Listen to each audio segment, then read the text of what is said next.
네. 안녕하세요. 주님 안에서 평안하셨습니까? 네, 이렇게 만나 뵙게 되어서 반갑습니다. 잠깐 기도드리고 시작하겠습니다.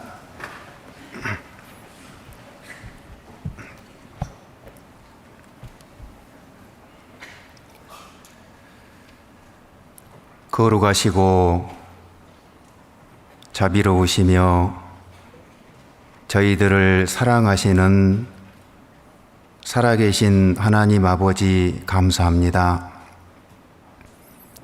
하나님을 모르는 채 세상 가운데 헤매이고 죄 가운데 살고 있던 저희들을 말씀 앞으로 인도해 주시고 주 예수님께서 친히 십자가에 달리사 흘리신 보배로운 피로 저희들의 모든 죄를 영원히 대속해 주셔서 저희들은 주님의 그 크신 사랑과 은혜를 힘입고 천국에 들어갈 수 있는 확실한 소망을 주신 것을 감사합니다. 주님의 몸된 교회 안에 지체로 붙잡아 주시고 남은 생애를 교회와 함께 살 수 있도록 해주시니 감사합니다. 주님 앞에 가는 그날까지 이 거룩한 무리 안에서 나고자가 한 사람도 생기지 않게 해주시고 우리 모두가 하나님의 뜻과 영광을 위해서 분발하며 살다가 갈 수 있도록 우리의 삶을 더욱 지켜주시기를 간구합니다.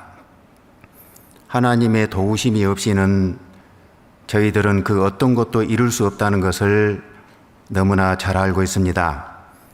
우리의 연약함을 다 아시는 주님, 저희의 상태를 저희 스스로 발견하고 하나님 앞에 더욱더 온전한 길로 나갈 수 있도록 인도해 주시기를 간구드립니다. 전 세계적으로 하나님의 복음이 힘있게 전파되고 있습니다. 각 곳에 나가 있는 우리 선교사님들 그리고 가정들 위에 함께 해주시고 가는 곳마다 하나님의 은혜의 복음이 증거되고 많은 영혼들이 구원받고 하나님께 돌아올 수 있도록 그 귀한 역사가 날로 일어나게 도와주시기를 간구드립니다. 저희 형제 자매님들 각 가정에도 하나님을 의지하고 믿음 가운데서만 살아가는 저희들 되게 해주시고 우리가 주님 앞에 갈 때까지 조금이라도 더 귀하게 쓰임받고 갈 수 있도록 우리의 삶을 주관해 주시기를 간절히 원합니다. 오늘 또 주일을 맞이해서 우리가 이렇게 말씀 앞에 모여싸우니 교훈과 책망과 바르게 함과 의로 교육하기에 유익한 시간이 되게 해주시고 또 말씀을 통해서 부지런하여 게으르지 말고 열심을 품고 주를 섬길 수 있는 귀한 힘을 얻어갈 수 있도록 도와주옵소서. 오늘 말씀의 모든 시종을 주님께만 의지합니다. 주 예수님 이름으로 기도드렸습니다. 아멘. 예, 우리 이제 성경 보겠습니다.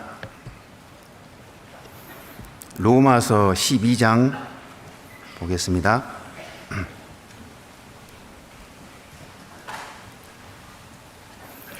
로마서 12장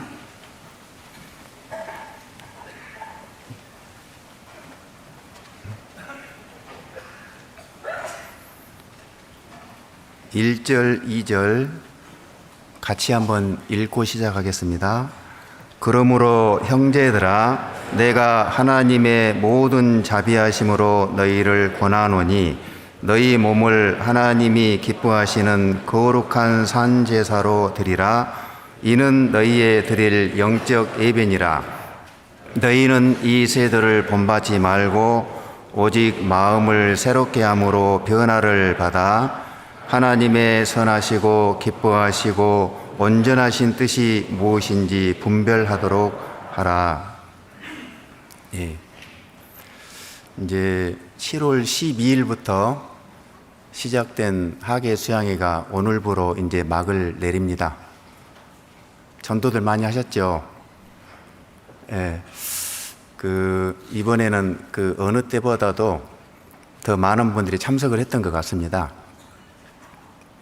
이번에도 7차에도 1,800에서 1,900명 사이가 참석을 했다고 하더라고요. 그래서 차수마다 한 11,000에서 12,000명 정도씩 참석을 했던 것 같고요. 그리고 이제 수천 명의 새로운 분들이 오셔서 또 말씀을 듣고 구원도 받고 또 침례도 굉장히 많이 받았던 것 같습니다. 이번에 이제 혹시 전도를 하시다가 좀 실패하신 분들은 또 이제 추석이 지나고 나면 한 그 후부터 또 추계 수양회가 있습니다. 그래서 그 시간을 이용해서 또 전도의 계기로 삼았으면 좋겠습니다. 이 전도를 참 하다 보면은 이 가족 전도가 좀 쉬울 것 같은데 또 어려운 부분이 있는 것 같아요. 그래서 더 많이 기도하시고 그렇게 또 추계 수양회를 또 준비했으면 좋겠습니다. 이렇게 이게 상담을 이렇게 하다 보면은 회개 없는 믿음을 가지고 있는 분들이 의외로 좀 있는 것 같더라고요. 그래서 우리가 이제 잘 알고 있겠지만은 회개를 한 사람은 회개한 그 믿음의 증거가 분명히 나타나게 되어 있는데 이제 그런 것들이 안 보이게 되면은 점검을 해보게 되지 않습니까? 실제로 회개한 사람들의 특징은 자기가 잘못 믿었다는 것을 알게 되고 그리고 이제 돌이키게 되는 특징이 있습니다. 예를 들면은 다른 종교를 믿고 있었는데 말씀을 듣다 보니까 자기가 속았다는 것을 알게 되면 하나님께 돌아가는 특징이 있는 것이고요. 그리고 잘못된 교회, 구원이 복음이 없는 교회를 다녔던 사람이 이제 말씀을 제대로 듣고 깨닫게 되면 자기가 속았다는 것을 알고 하나님이 진짜로 역사하시는 교회로 돌아오게 되어 있습니다. 그래서 그런 증거들이 실제로 나타나는데 성경에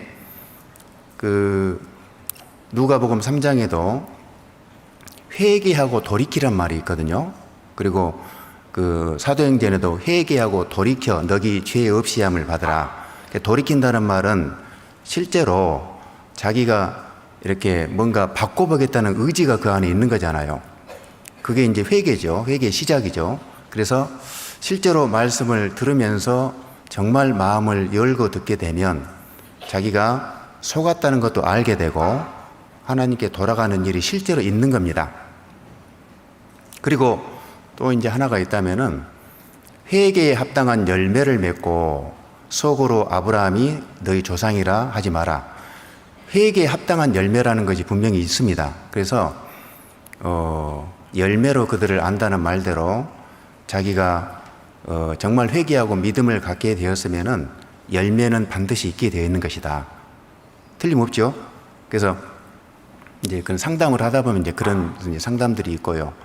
그리고 우리가 너무나 많이 들어서 이제 우리가 잘 알고 있지만은 우리가 이제 복음을 믿고 구원을 받는 것은 오로지 하나님의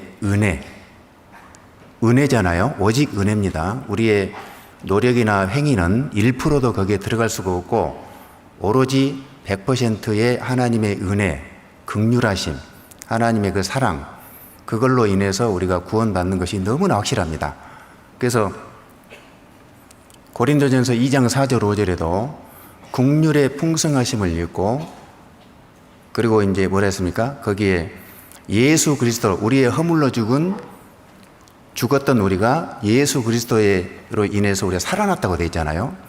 그리고 그렇게 해서 구원을 얻었다 그랬는데 우리가 이제 긍휼, 은혜, 사랑 얘기할 때 이것은 물론 하나님께 속해 있는 단어들이라고 생각을 합니다. 그래서 그 긍휼하심이 정말 없었다면 우리가 이 자리에 안 있을 거예요.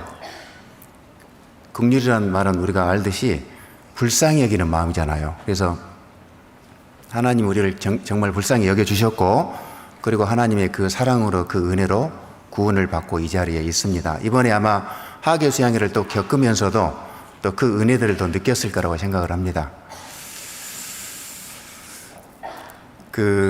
이제 오늘은 여기 이제 12장 1절로 해가지고 마지막 절까지를 좀 간단하게 좀 말씀을 드리려고 하는데요.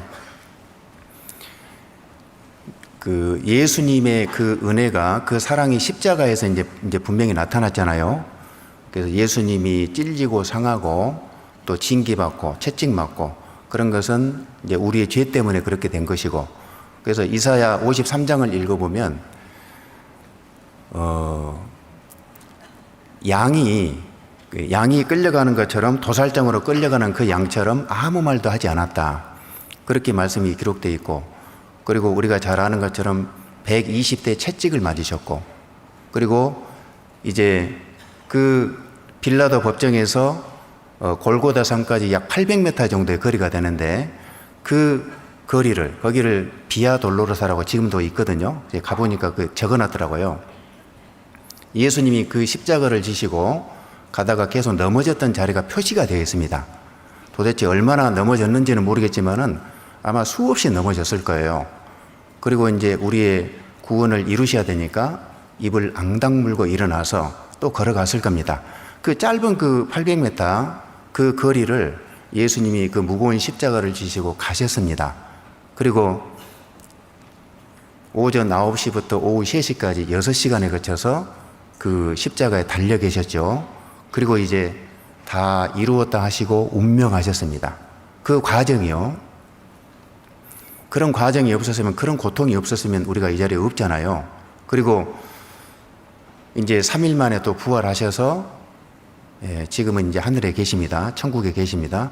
근데 로마서 8장에 보면은 놀라운 말씀 중에 하나가 지금도 우리를 위해서 간구하고 계신다. 그걸 보면은 하나님은 정말 진심으로 우리를 사랑한 것이 확실합니다. 그 사랑을 우리가 알고 믿었잖아요. 그래서 요한일서 4장에도 우리가 하나님의 사랑을 알고 믿었다. 하나님은 사랑이시라. 그 사랑이 자연스럽게 믿어졌고, 그리고 우리가 구원을 받고 이 자리에 있습니다. 그래서 우리가 이제 구원을 받고 이 자리에 있지만은 이제 너무나 연약한 부분이 많다 보니까 너무나 이제 어려운 일을 당하면 쓰러지기도 하고 넘어지기도 하고 그런 일들이 이제 있지만은, 그래도 항상 하나님은 우리 편이 되어 주시니까 또 그 힘으로 살아가는 것이 또 맞습니다. 그래서 시편 118편에도 여호와는 내 편이시라 그랬거든요.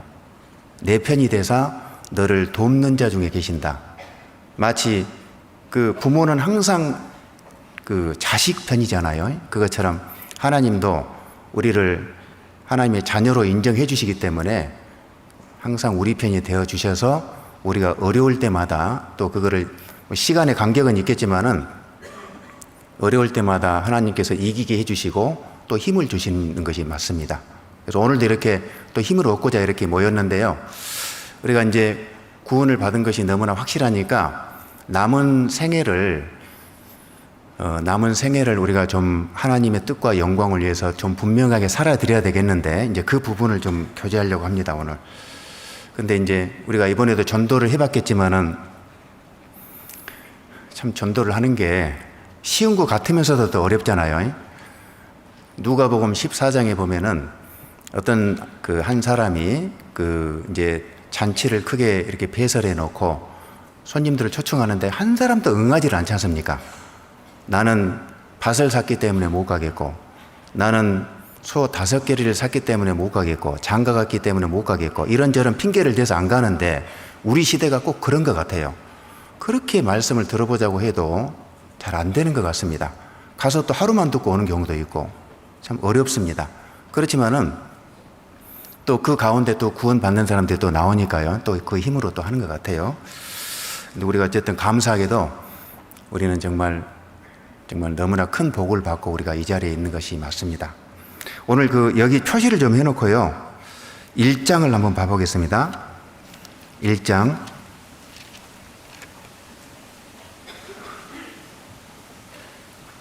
1장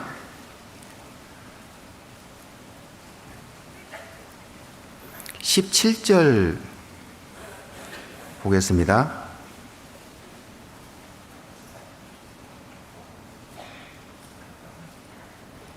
17절 한번 같이 한번 읽어보겠습니다. 복음에는 하나님의 의가 나타나서 믿음으로 믿음에 이르게 하나니 기록된 바 오직 의인은 믿음으로 말미암아 살리라 함과 같으니라.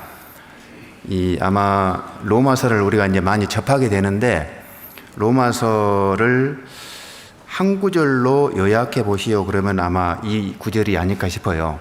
믿음으로 믿음에 이르게 하나니. 물론 이 앞에 있는 믿음은 천국 가기에 합당한 믿음이죠. 구원받은 그 믿음에서 믿음에 우리가 생활 가운데서 그 믿음으로 또 살아가는 거잖아요.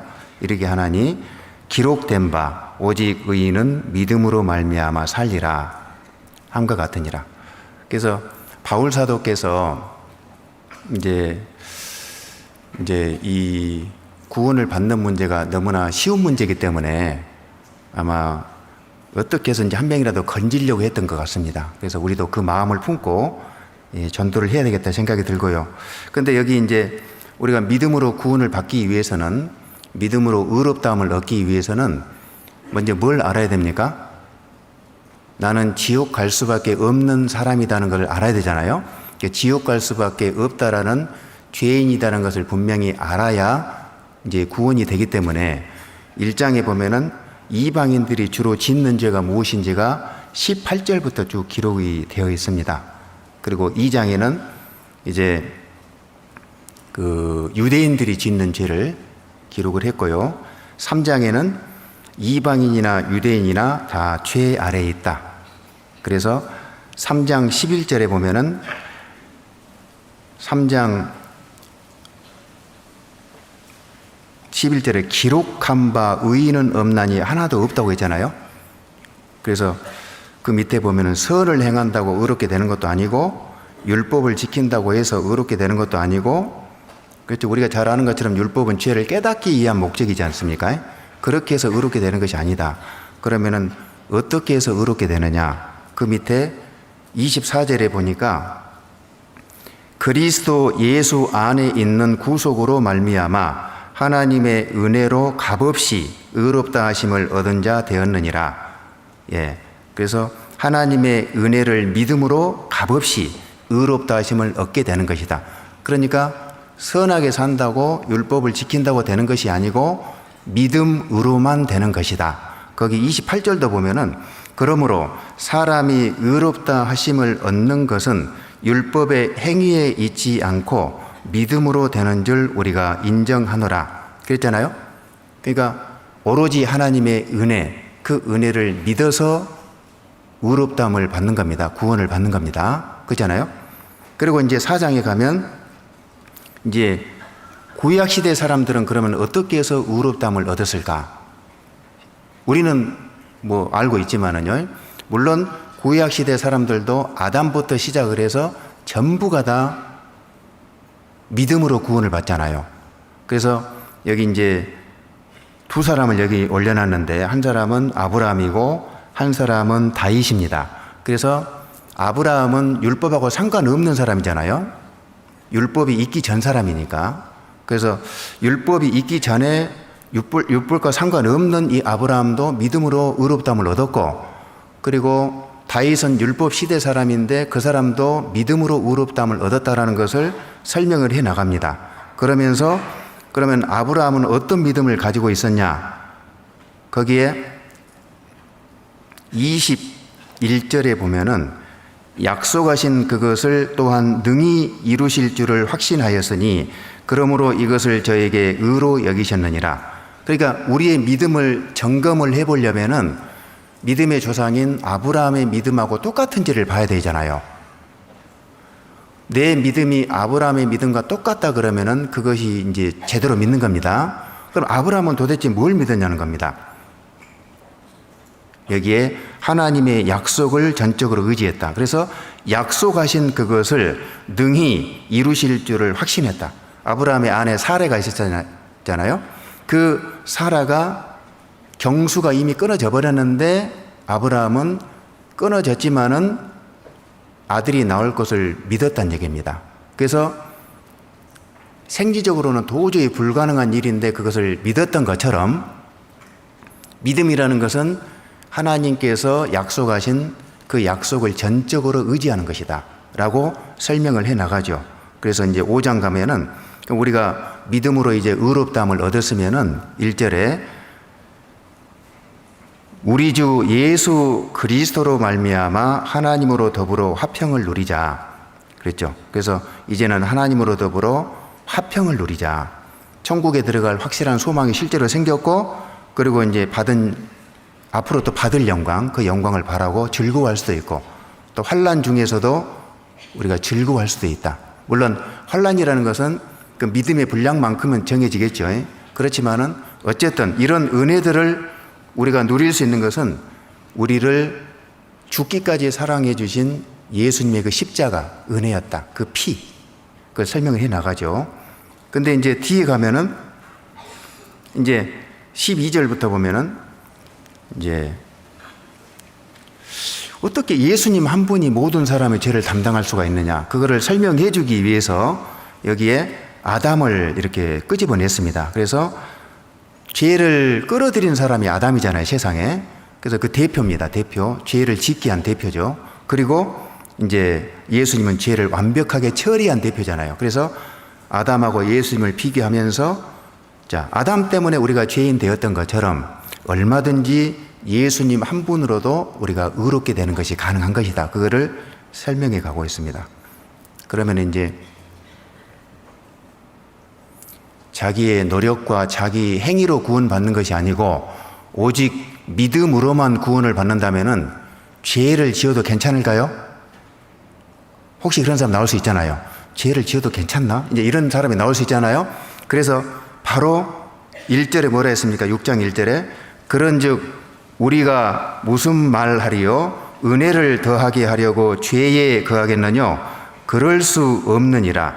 죄에 대하여 죽은 우리가 어찌 그 가운데 더 살리요? 그러니까 그럴 수 없느니라. 예수님이 죄 때문에 죽으시고 부활하셨는데 또 죄를 짓겠다고 나오면은 그것이 정상적인 마음이 아니지 않습니까? 예수님 죽음, 내 죽음, 예수님 부활, 내 부활이 되었기 때문에 이제는 정말 이것이 정말 마음의 양심 가운데 믿어졌다면은 이제 그 4절에 있는 말씀처럼 우리로 또한 새 생명 가운데 행하게 하려 함이니라. 그랬죠? 이렇게 살아야 되잖아요. 이제 우리가 구원받기 전에는 죄의 종로로 됐습니다. 죄의 종로로. 죄가 시키는 대로 했잖아요. 그러나 이제는 구원받은 이후에는 하나님께 제대로 좀 순종하려고 노력을 하고, 그리고 우리가 부족하지만은 하나님께 좀 드리는 삶을 살아야, 그래야 죄에서도 멀어질 수가 있고 하나님께서도 영광을 받는다는 겁니다. 그래서 거기에 그 13절에 12절에 보면은 그러므로 너희는 죄로 너희 죽을 몸에 왕노릇하지 못하게 하여 몸의 사욕을 순종치 말고 또한 너희 지체를 불의의 병기로 죄에게 드리지 말고 오직 너희 자신을 죽은 자 가운데서 다시 산 자같이 하나님께 드리며 너희 지체를 의의 병기로 하나님께 드리라 그랬죠. 그러니까 우리가 구원을 받자마자 싸움이 시작되잖아요. 육체의 소욕이란 게 있고 성령의 소욕이 있습니다. 싸움이 시작이 됩니다. 싸움이. 그래서 우리가 죄로부터 좀 자유롭게 살려면은 하나님 말씀 앞에 순종하고 어떻게 해서든지 하나님께 드리려고 하는 그런 자세가 꼭 필요하다는 겁니다. 그리고 이제 7장, 8장에 가면은 우리가 이제 하나님 뜻대로 살고 싶은 마음은 누구든지 다 있을 텐데 그게 참 쉽지는 또 않지 않습니까? 그래서 왜 그러냐면 이제 싸움이 있으니까 아까 얘기한 것처럼 싸움이 있기 때문에 쉽지는 않은데 그러면은 왜 우리가 죄에 자꾸 넘어지고 그렇게 될까? 이제 제일 중요한 것은 교회 안에 머물러 있어야 된다는 것을 8장에 얘기하고 있습니다. 7장에 여기 보면은 24절에 보면은 오호라 나는 공고한 사람이로다 했을 때 하나님 뜻대로 살고 싶은데 잘 안 되니까 지금 이런 얘기를 하는 거잖아요. 그럼 어떻게 하면은 하나님 뜻대로 제대로 살 수가 있을까? 1차적으로는 교회하고 연결이 되어 있어야 된다는 겁니다. 그래서 이번에도요, 구원 받으신 분들은 반드시 기억해야 될 것은 교회하고 딱 연결돼야 됩니다. 교회하고. 연결되어서 있을 때 그 밑에 8장 2절에 생명의 성령의 법이 나오고 죄와 사망의 법이 나오는데 이 생명의 성령의 법이 이길 수가 있는 거죠, 우리가. 그 싸움에서. 제대로 살 수 있다는 얘기입니다. 그래서 하나님의 주님의 몸된 교회 안에 지체로서 이제 딱 이렇게 머물러 있어야 됩니다. 제일 중요한 것은 특히 우리 시대에는 정말 여기 앉아 계신 분 굉장히 많지만은 이제는 떨어지면 안 돼요. 이제는 지금 거의 끝점에 다 왔기 때문에 최선을 다해서 교제 안에 딱 붙어 있어야 됩니다. 그게 살 길이라고 생각을 해요. 그렇게 해야 됩니다. 그리고 이제 9장,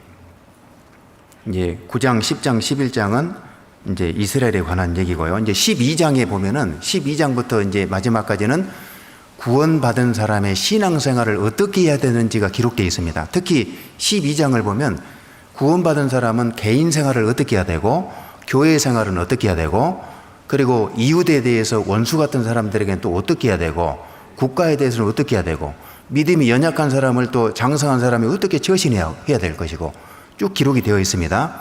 그리고 이제 16장에 가면은 이제 바울사도 그때 당시에 열심히 살았던 사람들의 그 명단이 나오고 그분들의 안부 인사로 이제 막 마치게 되는데, 근데요, 여기 1장을 한번 봐볼게요. 1장.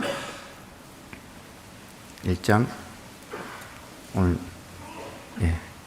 1장을 잠깐 보시죠.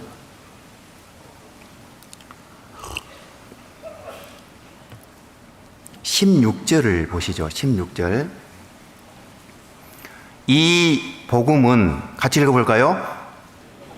내가 이 복음을 부끄러워하지 아니하노니 이 복음은 모든 믿는 자에게 구원을 주시는 하나님의 능력이 됨이라. 첫째는 유대인에게요 또한 헬라인에게로다.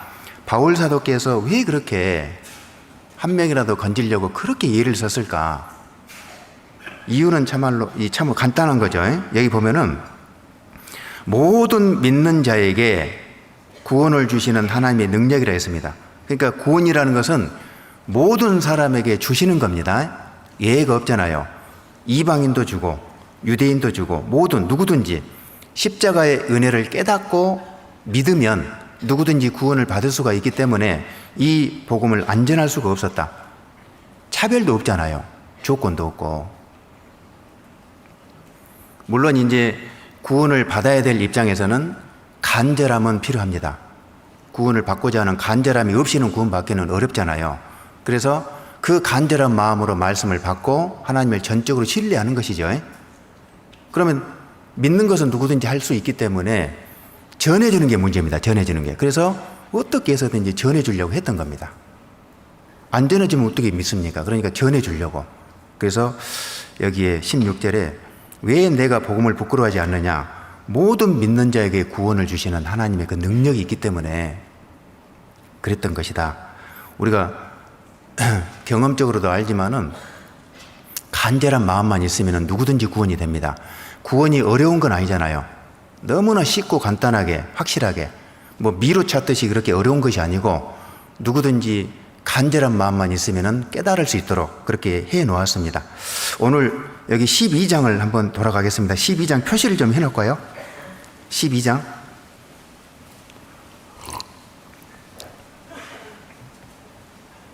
표시를 좀 해놓겠습니다.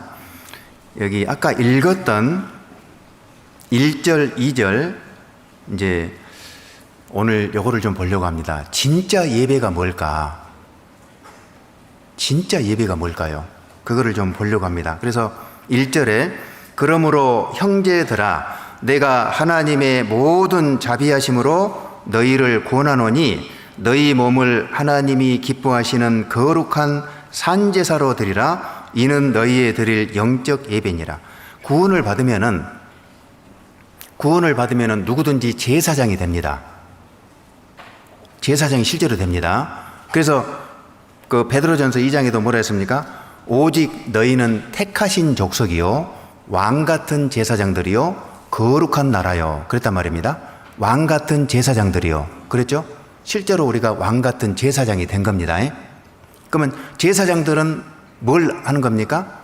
원래 제사장이란 뜻은 섬기는 자다 그런 뜻이에요. 섬긴다는 겁니다. 하나님을 제대로 섬겨야 되잖아요. 이제 제사장이 되었으니까. 구약시대 때는 짐승을 잡아서 제사 드렸거든요. 잘 아시는 것처럼. 그러면 신약시대 사람들은 어떻게 제사를 드릴까요? 이제는 자기 몸을 잡아서 예수님께 드리는 겁니다. 자기 몸을 잡아서. 자기 몸을 드리는 거죠. 그래서 여기 그랬잖아요. 너희 몸을 12장 1절에 너희 몸을 산제사로 드리라 그랬잖아요. 그렇죠? 이게 자기 몸을 드린다는 게 뭐예요? 자기를 말씀 앞에 굴복시킨다는 겁니다. 이렇게 굴복시켜서 하나님을 위해서 살아드리는 거죠. 하나님을 정말 경외하고 하나님이 싫어하는 것은 안 하려고 애를 쓰고 어떻게 해서든지 하나님을 기쁘시게 하려고 하는 그거 있지 않습니까? 그게 몸을 잡아서 드리는 겁니다. 우리는 제사장이고 이제 우리 몸으로 제물이 이제 짐승이 아니고 우리 각자가 제물이 돼가지고 이제 하나님을 섬기는 겁니다. 이게 제사장이 할 일이에요. 레위기 1장에 보면은 번제 드릴 때 꼭 이렇게 있거든요. 번제를 드릴 때 염소나 양을 가지고 옵니다. 그래가지고 제사장이 그 염소에 먼저 가죽을 벗기지 않습니까? 벗기고 나서 각을 떠요. 각을 이렇게 뜹니다.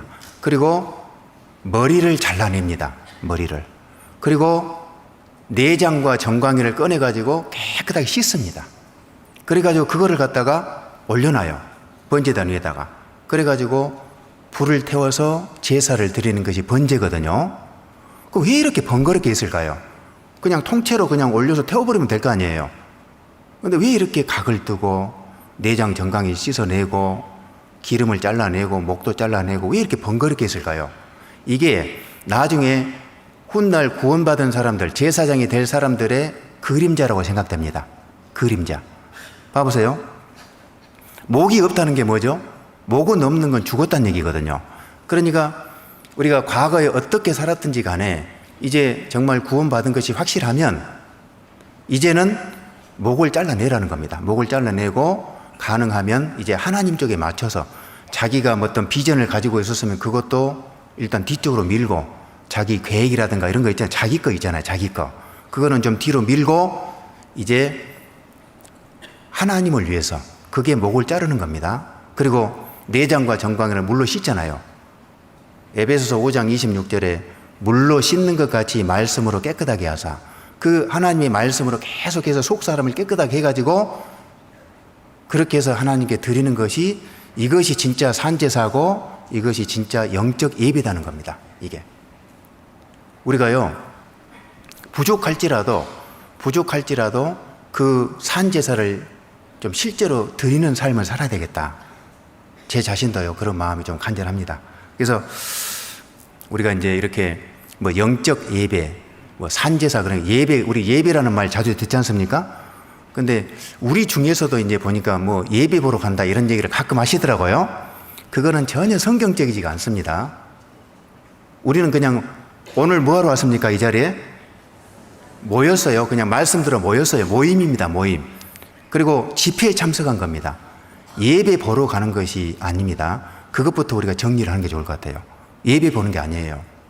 우리는 이렇게 말씀을 배우러 왔습니다. 말씀을 들으러 왔고 모임이요 이게. 여기 표시해놨죠. 고린도 전서 한번 보겠습니다. 고린도 전서 11장입니다. 고린도 전서 11장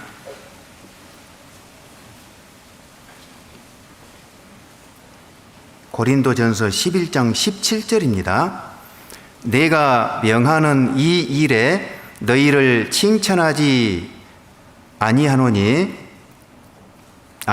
이는 저희의 모임이 유익이 못되고 도리어 해로움이라. 첫째는 너희가 교회에 모일 때에 너희 중에 분쟁이 있다함을 듣고 대강 믿는다 그랬죠. 교회에 모일 때에 그랬죠. 예배하러 모일 때 그게 아니잖아요. 그냥 모이는 거예요. 모임이죠. 모임. 그 뒤에 봐보세요. 14장도 보겠습니다. 14장 26절 14장 26절 너희가 앞에서부터 제가 읽게요. 그런즉 형제들아 어찌할꼬 너희가 모일 때에 각각 찬송시도 있으며 가르치는 말씀도 있으며 계시도 있으며 방언도 있으며 통역함도 있나니 모든 것을 덕을 세우기 위하여 하라. 되어 있죠? 여기도 분명히 예배하러 모일 때가 아니고 너희가 모일 때에 찬송시, 말씀, 계시도 있고 방언도 있고 되어 있죠. 그러니까 우리가 잘 아는 것처럼 성경이 완성되기 전에는 방언이 있었습니다. 복음을 전할 때 방언이 필요했거든요. 그런데 방언을 할 때 어떻게 하라 했습니까? 두세 사람이 순서를 따라서 해야 되고 반드시 통역자가 옆에 한 사람이 있어야 되고 그렇지 않으면 전부 뭡니까? 가짜다. 그 밑에 봐볼까요? 27절에 만일 누가 방언으로 말하거든 두 사람이나 다불과 세 사람이 차서를 따라하고 한 사람이 통역할 것이요 만일 통역하는 자가 없거든 교회에서는 잠잠하고 이게 나오죠.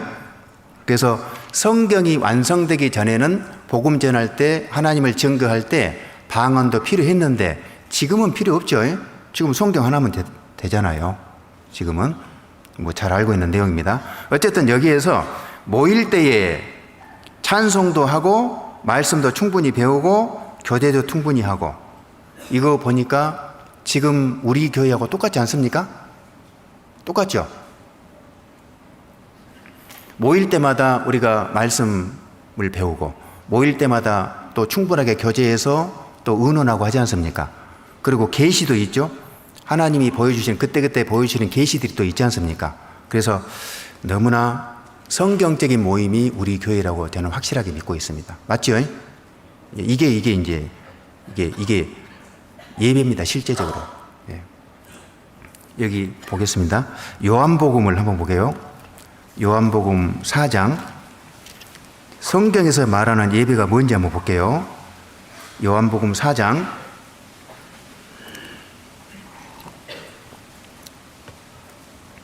23절, 24절 같이 읽습니다.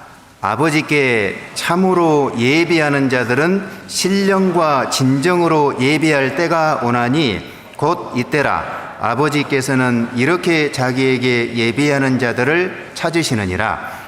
하나님은 영이시니 예배하는 자가 신령과 진정으로 예배할지니라. 하나님이 진짜 예배하는 자들을 찾으시는데 이렇게 뭐 장소에 모여서 뭐 하는 그것을 얘기하는 것이 아니고 신령과 진정으로 예배하는 그런 사람을 찾으신다. 신령과 진정, 이게 무슨 말일까요? 성령으로 실제적으로 거듭나가지고 진짜 예배 드리는 거, 진정으로. 그러니까 성령을 받아야 이 말씀이 이루어지는 겁니다. 성령을 받아야 실제적으로 신령과 진정한 예배가 드려지는 거잖아요. 우리가요, 너희가 먹든지 마시든지 무엇을 하든지 다 하나님의 영광을 위해서 해라. 그렇게 얘기했을 때 그 먹든지 마시든지 하나님의 영광을 위해서 살 수 있으려면 어떻게 돼요? 먼저 성령을 받아야 된다는 겁니다. 성령을 받고 그렇게 돼야 이제 시작이죠. 그래서 여기 봐보세요. 고린도전서 6장을 한번 보겠습니다. 고린도전서 6장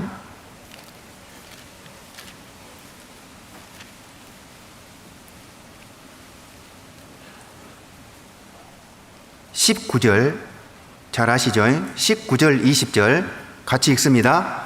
너희 몸은 너희가 하나님께로부터 받은 바 너희 가운데 계신 성령의 전인 줄을 알지 못하느냐? 너희는 너희의 것이 아니라 값으로 산 것이 되었으니 그런즉 너희 몸으로 하나님께 영광을 돌리라. 성령이 있는 거죠. 그러니까 거룩한 영입니다. 하나님의 영이잖아요.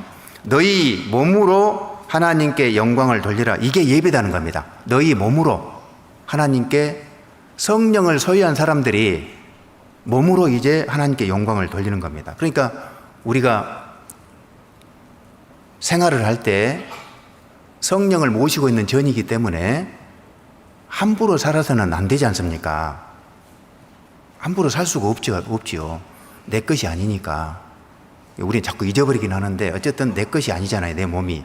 그러니까 내 몸을 가지고 신령과 진정한 그러한 하나님이 정말 찾으시는 분들이 그런 사람들이니까 그렇게 우리가 살아야 되겠다는 생각이 있습니다. 맞죠? 그러니까 이제 우리 그 형제님들은 이제 직장 생활을 주로 하시지 않습니까? 그러면은 직장에서 진짜 열심히 성실하게 해야 그게 예배 드리는 것이죠. 그냥 뭐 대충 시간 때우고 뭐 그런 것이 아니고 진짜 마음을 들여서 최선을 다해서 성실하게 자기 자리를 지켜가면서 그렇게 일을 해야 그게 진짜 예배가 되는 것이고요. 또 우리 자매님들은 우리가 이제 모임도 참석을 하는 것이 있지만은 실제로 가정에 들어가면은 또 할 걸 해야 되잖아요. 그러니까 바쁜 거죠. 할 것 제대로 해야 됩니다. 우리가 아이들도 잘 돌아봐야 되고 또 남편들, 형제님들도 이렇게 잘 돌아봐야 되고 그런 역할을 했을 때 그게 예배잖아요.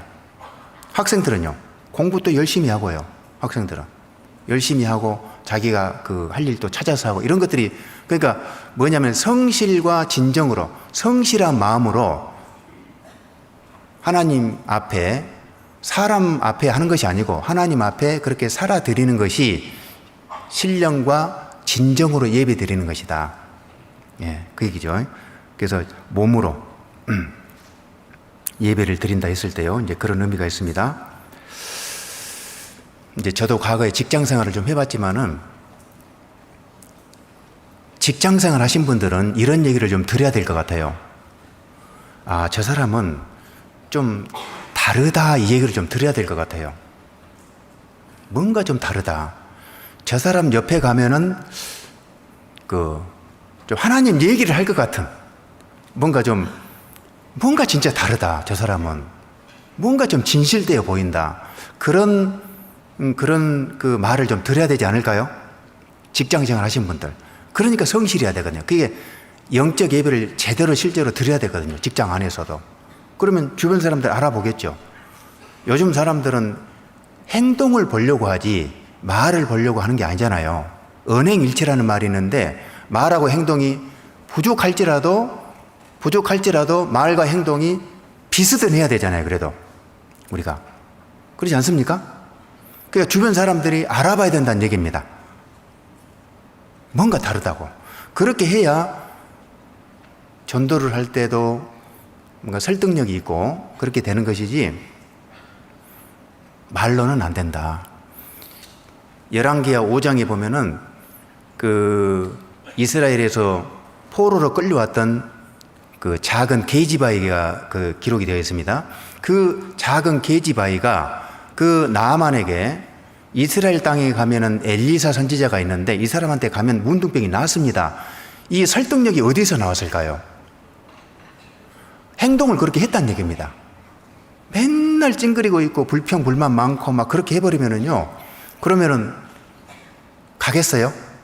그러니까 그 작은 게지바에 이름은 안 나와 있지만은 그 사람이 비록 종으로 있었지만은 정말 하나님 믿는 사람답게 행동을 했던 것이 틀림없습니다. 그런 것을 보고 간 거죠. 마찬가지입니다. 우리도 이렇게 누군가를 이렇게 인도할 때 부족할지라도 어떻게 해서든지 내가 성실하게 영적 예배를 제대로 드리고 있어야 나를 통해서 열매도 분명히 생길 겁니다. 그거는 틀림없이 그럴 거예요. 그런 생각 들죠? 예, 저기 12장 다시 넘어가 보겠습니다. 12장.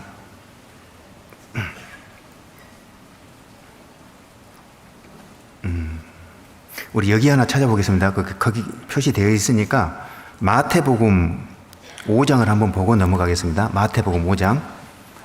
예, 이 말씀이 좀 생각납니다. 마태복음 5장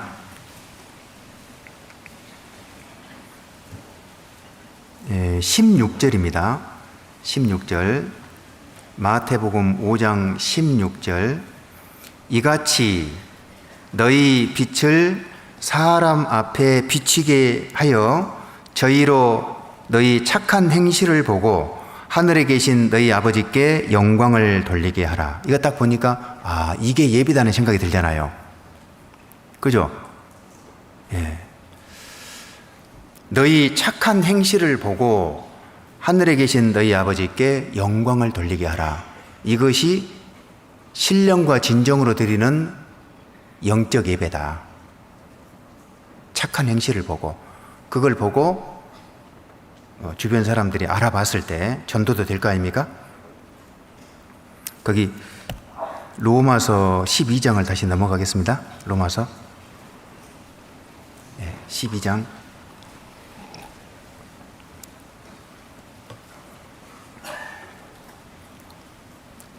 3절부터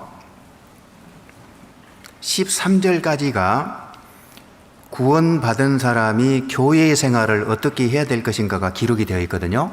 거기에 제가 한번 읽어보겠습니다. 일부러 앞에만요.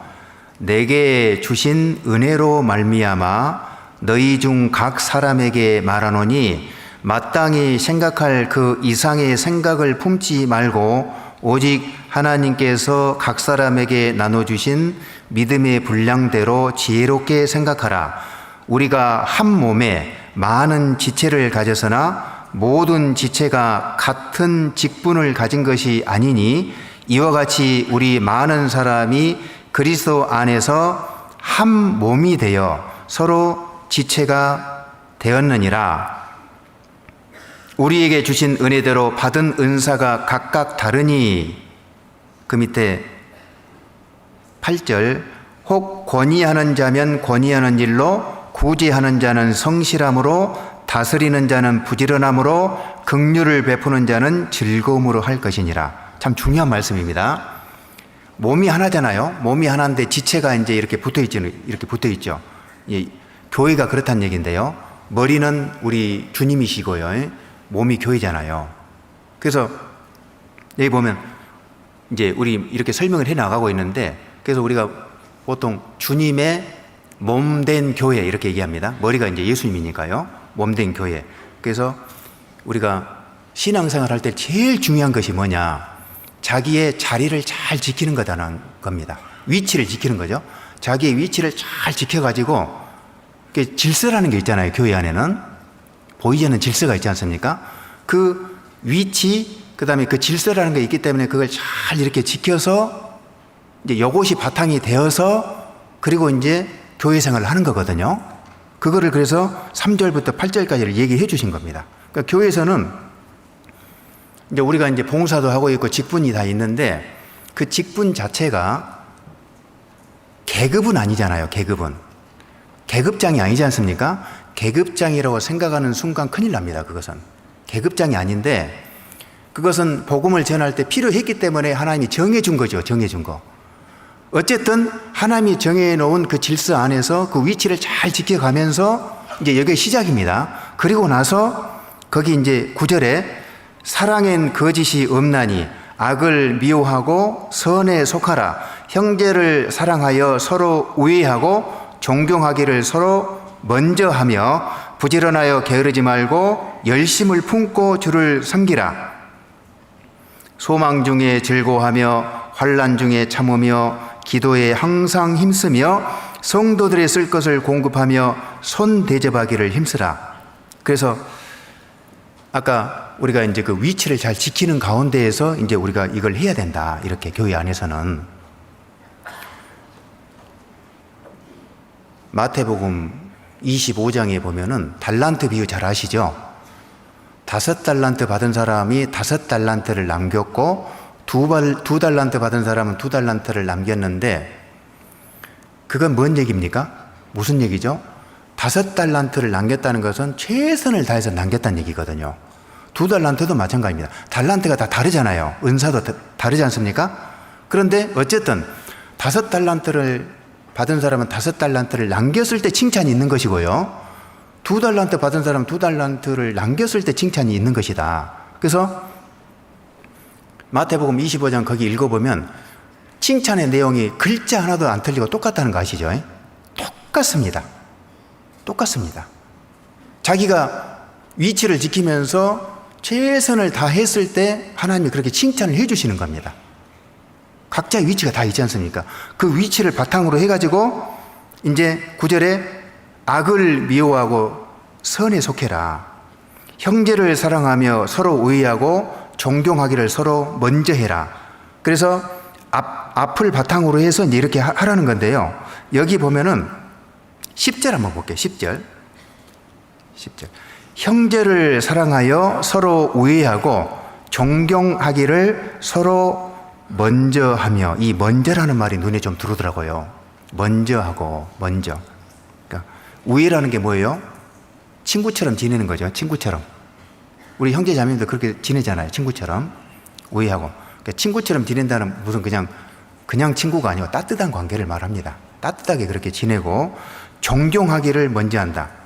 존경이라는 말은 그 사람의 인격을 좀 높여주는 거잖아요. 자기보다 더. 이렇게. 그러니까 먼저 가서 악수해주고, 먼저 가서 인사해주고, 칭찬이 뭐 있으면은 뭐 이걸 좀 얘기해주고, 칭찬받을 일을 했으면 칭찬도 해주고요. 이게 먼저 이런 것이 되었을 때 얼마나 교회 분위기가 좋아지겠어요. 아마 우리 강조교회는 아마 그럴 것 같은데요. 여기 13절 볼게요. 13절 같이 읽어볼까요?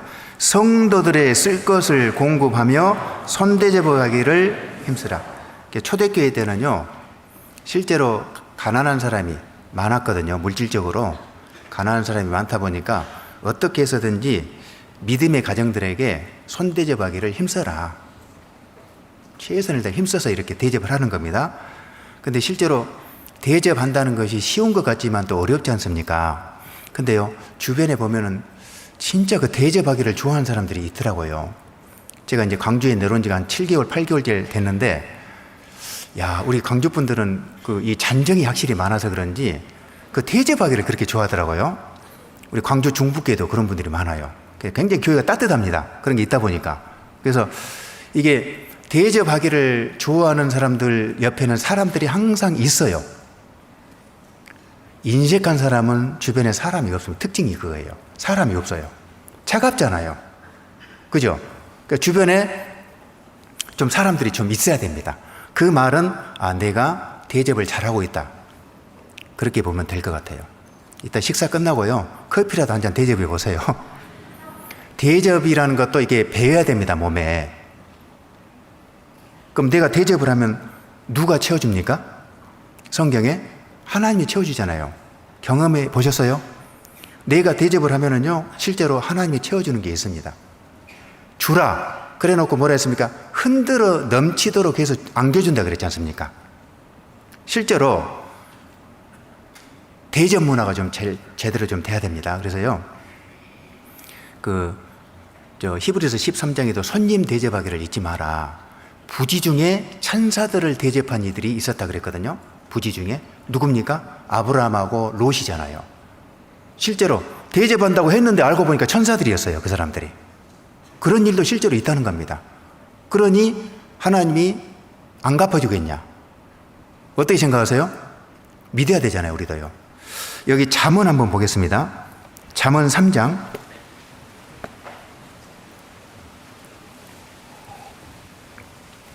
잠언 3장입니다.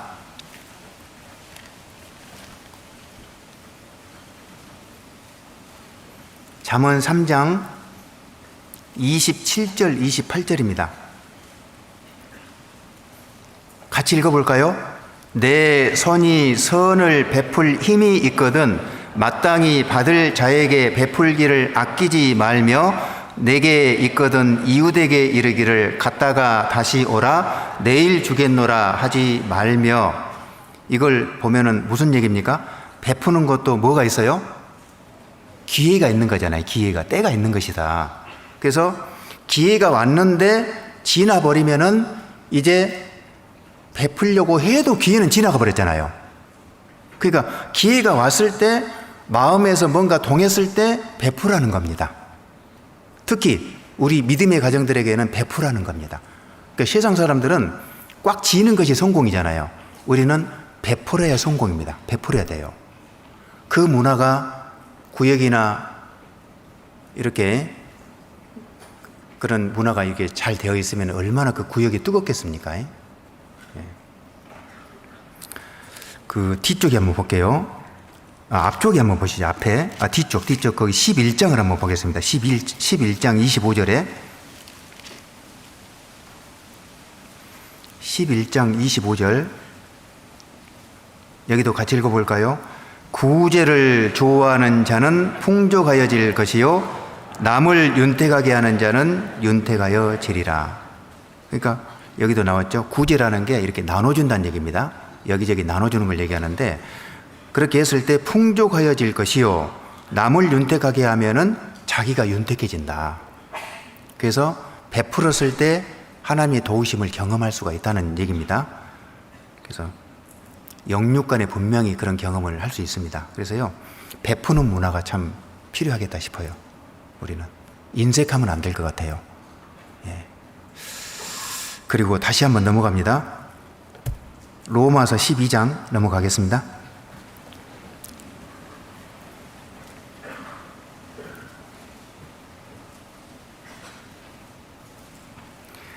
예, 14절부터 보겠습니다. 14절부터. 너희를 핍박하는 자를 축복하라. 축복하고 저주하지 말라. 즐거워하는 자들로 함께 즐거워하고 우는 자들로 함께 울라. 서로 마음을 같이하여 높은 데 마음을 두지 말고 도리어 낮은 데 처하며 스스로 지혜 있는 채 말라. 아무에게도 악으로 악을 갚지 말고 모든 사람 앞에서 선한 일을 도모하라. 같이 읽어봅니다. 할 수 있거든 너희로서는 모든 사람으로 더불어 평화하라. 그러니까 지금 14절, 18절까지는 이제 우리가 구원을 받았지만 이웃하고 지인들하고 같이 또 생활을 해야 되지 않습니까? 주변 사람들하고. 그 사람들한테는 또 어떻게 해야 될 것이냐. 거기 14절에 핍박하는 사람이 있어도 저주하지 말고 축복해 주라. 주변에 그런 사람 있잖아요. 괜히 핍박하는 사람 있지 않습니까? 17절에도 높은 데 마음 두지 말고, 혹시 그러니까 악을 도모하는 사람이 있다 하더라도 악으로 갚을 생각하지 말아라. 18절에도 할 수만 있으면은 모든 사람과 평화해라. 그랬죠? 쉬운 일이에요? 쉬운 일이 아니지만은 우리는 이렇게 해야 되는 것이죠. 왜요? 그 사람도 건져야 되니까 그러죠. 그 사람도 건져야 되니까. 그러니까 우리가 그 이웃의 그 주변 사람들하고 이게 관계를 맺을 때 관계 속에서요, 좀 방금 우리가 이제 그 교훈 받았던 것처럼 그렇게 이렇게 해야만이, 특히 거기 15절 한번 봐볼게요. 15절에 보면 함께 즐거워하고 우는 자들로 함께 울라 그랬죠. 자, 이렇게 되려면 어떻게 해야 될까요? 이렇게 되려면은 상대방의 입장을 이해하지 못하면은 이렇게 할 수가 없습니다. 절대로 이게 불가능한 거예요. 그러니까 상대방의 입장을 충분하게 이해할 줄 알아야 되고, 입장을 이렇게 바꿔서 생각을 해보는 거예요. 이렇게 바꿔서. 성경에 보면 다 마음을 같이하여 그 형제를 채우라라 그랬거든요. 채율이란 말 아시죠? 이 몸을, 이 고통을 이 몸으로 같이 느끼는 걸 말하거든요. 채율하며 형제를 사랑하며. 베드로전서에 그 말씀이 있죠. 채율. 그러니까 그 말이 뭐겠어요? 형제 자매님들을 바라볼 때도요, 입장을 이렇게 한번 바꿔서 생각을 해보는 겁니다. 바꿔서 생각을 해보면은 많은 부분이 이해가 돼버려요. 많은 부분이. 왜 이렇게 서로 간에 갈등이 안 풀어지냐면은 그 사람의 입장을 안 들어가 본 겁니다. 우리 가끔 보면은 그 TV에서도요, 심리학자들이 심리 치료를 할 때 그 어떤 사람을 치료할 때요, 어린 시절에 그 어두웠던 시절을 또 돌아가가지고 그렇게 해서 치료를 하더라고요. 가끔 그런 거 보시죠. 그 어린 시절에 그 불행했던 그 어두웠던 그 시절을 들어가가지고 하니까 치료가 어느 정도 돼요. 우리도 가끔 우리 이렇게 간증을 듣다 보면은 그분의 그 과거에 대한 얘기를 들을 때가 있어요. 어렸을 때 너무 참 불행하게 자랐고 어두운 일들이 있었고, 그런 얘기를 듣다 보면은 저런 과거가 있었구나 하면서 많은 부분이 이해가 돼버려요. 그러죠? 좀 부족할지라도 이해가 되고 인내해주는 그런 마음이 생기게 되어 있습니다. 그러니까 우리가 사실 겉만 봐가지고는 사람을 평가를 할 수가 없기 때문에 가능하면은 그 사람을 좀 겪어보고 그 사람의 그 입장을 한번 들어가가지고 바꿔서 생각을 해보면 많은 부분이요, 다툴 것도 안 다투게 되고, 그리고 이해가 되니까 그 사람을 위해서 실제로 기도가 됩니다. 기도를 해줄 수가 있어요. 그게. 그래서 여기에 함께 즐거워하고 함께 울라. 우리도 정말 예수님의 이 마음을 좀 품었으면 좋겠죠. 입장을 한번 바꿔놓고 생각해 보세요. 이해가 된다니까요. 예. 그러면 같이 울어줄 수가 있습니다. 예. 우리는 정말 당연히 그렇게 해야 되고요. 또 주변 사람들에게도, 불신자들한테도 그렇게 왜 해야 되냐면 건져야 되니까, 그 사람들을. 그래서 마음을 이렇게 좀 이렇게 넓히는 것이 참 이렇게 중요한 것 같습니다. 마음을 확 넓혀서 내가 저 사람이 되었으면 나도 저럴 수 있겠다, 그런 마음이 들어요. 예. 그럴 수 있습니다. 그리고 거기 19절 보겠습니다. 19절.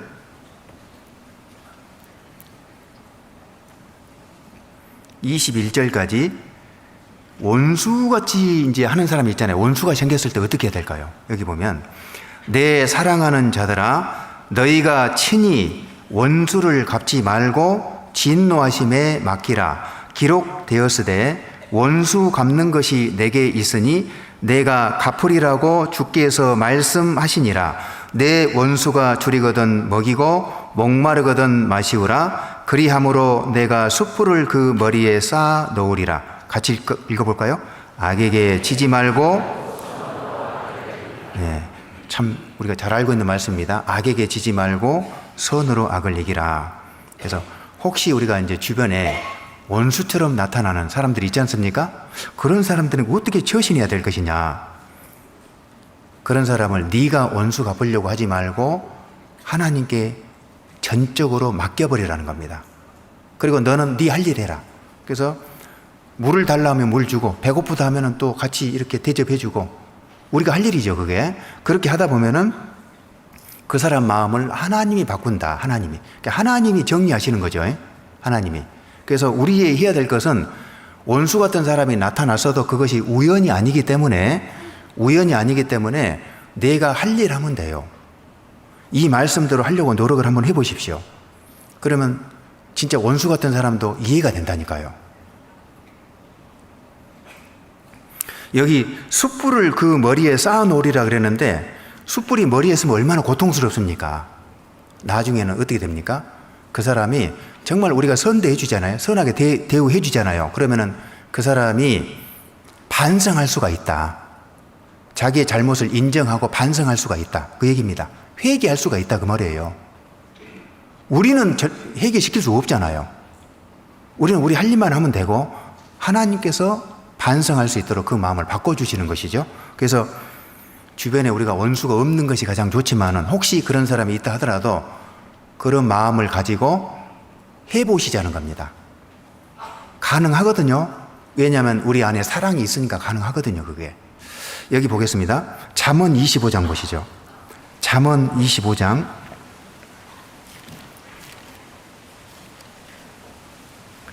잠언 25장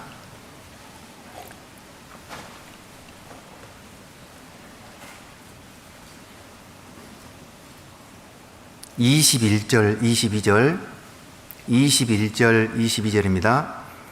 내 원수가 배고파 하거든 식물을 먹이고 목말라 하거든 물을 마시우라. 그리하는 것은 핀 숯으로 그의 머리에 놓는 것과 일반이요 여호와께서는 내게 상을 주시리라. 여기 보면은 핀 숯으로 그 머리에 놓은 것과 일반이다. 그러니까 반성하도록, 회개하도록 실제로 역할을 한다는 겁니다. 우리가 그렇게 선대해주면은, 예? 선대해주면. 그래서 상이 있다고 그랬는데, 원수 갚는 것이, 원수를 이렇게 선하게 대해주는 것이 쉬운 일 같으면 상이 없겠잖아요. 근데 이게 쉬운 일이 아니기 때문에 우리가 이렇게 했을 때 상은 따라가는 것이다. 얼마나 좋습니까? 거기 앞에 볼게요. 20장도 보겠습니다. 20장. 20장 22절. 22절 같이 읽습니다. 너는 악을 갚겠다 말하지 말고 여호와를 기다리라. 그가 너를 구원하시리라. 너는 악을 갚겠다 말하지 말고 기다리라 그랬죠? 기다리라. 기다리라 그 말은 맡기라 그 말도 될 거예요. 다 맡겨버려라. 그냥 맡겨버리라. 그러면 하나님께서 해결하실 것이다. 우리 잘 아는 것처럼 요셉이 왜 그렇게 위대한 사람이 된 거예요? 10명의 형들이 팔았잖아요. 근데 맡겨버렸잖아요. 그 원수 같은, 인간적으로 보면 참 원수잖아요. 10명. 그 10명의 형들, 이복 형들 맡겼잖아요. 나중에 그걸 묻지 않았습니다. 다 용서했지 않습니까? 보디발의 아내가 누명을 씌웠잖아요. 그 나중에 성경에는 기록이 안 됐지만은, 그러면 요셉이 그 보디발의 아내를 어떻게 했을까요? 용서했을 거예요, 분명히. 맡겨버렸잖아요, 다. 그리고 여기 다윗 같은 경우도 사울이 그렇게 괴롭혔지만은 다 맡겼습니다. 하나님 손에 그냥 맡겼거든요. 나중에 누가 처리하셨어요? 그 원수 같은 사람이잖아요, 어떻게 보면. 원수 같은 사람이 그렇게 10년 넘도록 그렇게 괴롭혔는데 맡겼더니 하나님께서 처리하셨죠. 하나님 손에 맡겼거든요, 사울의 운명을. 그것처럼 우리도 정말 성경대로, 우리 성경이 정답이니까 가능하면 성경에 맞춰서, 그래, 내 마음이 이렇게 올라올지라도 하나님 뜻은 이것이니까 내가 이렇게 한번 해보자는 그런 마음을 가지고 용서하는 겁니다. 맡기는 겁니다. 그리고 자기는 기도해 주는 거예요, 그 사람. 그 앞에 한번 볼게요. 16장 7절입니다. 16장 7절.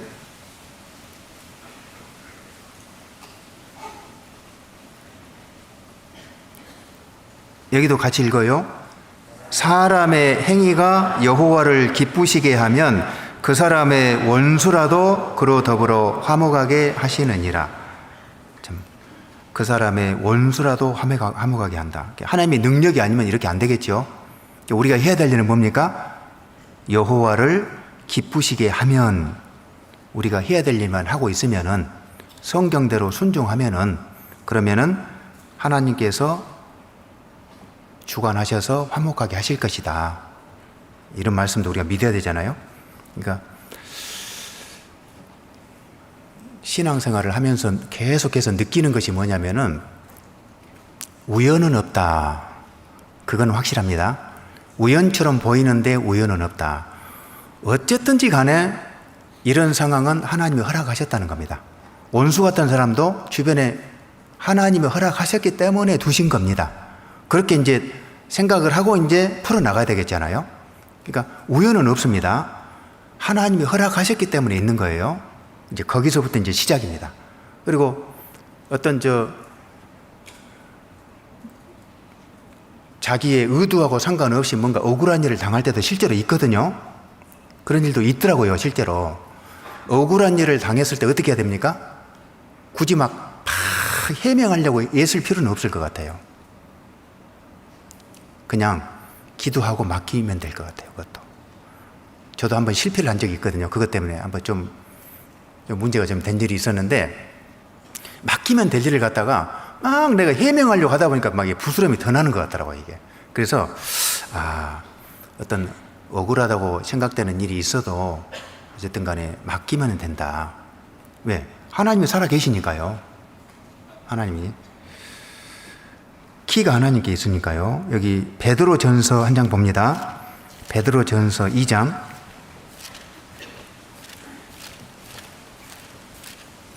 베드로전서 2장입니다.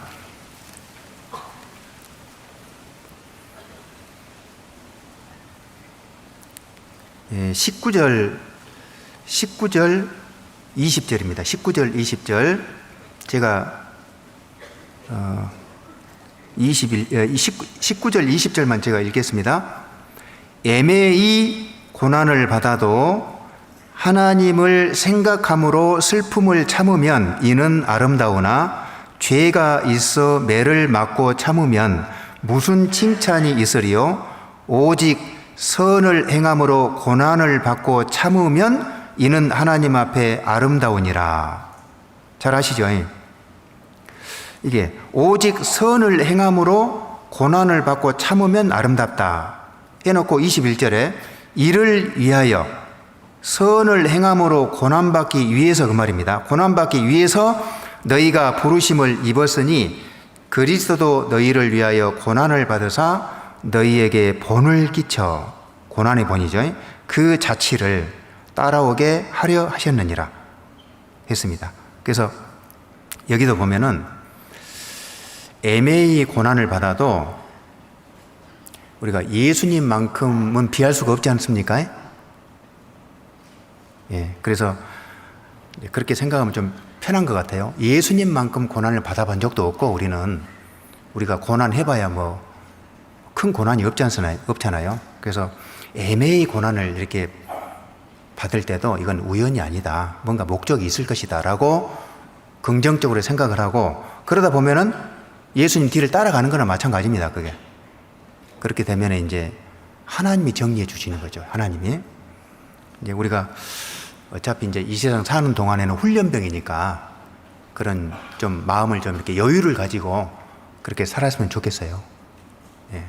사실 저도 이제 그런 마음이 많이 있고요. 그래서 오늘 그 로마서 이제 12장을 좀 이렇게 봤습니다.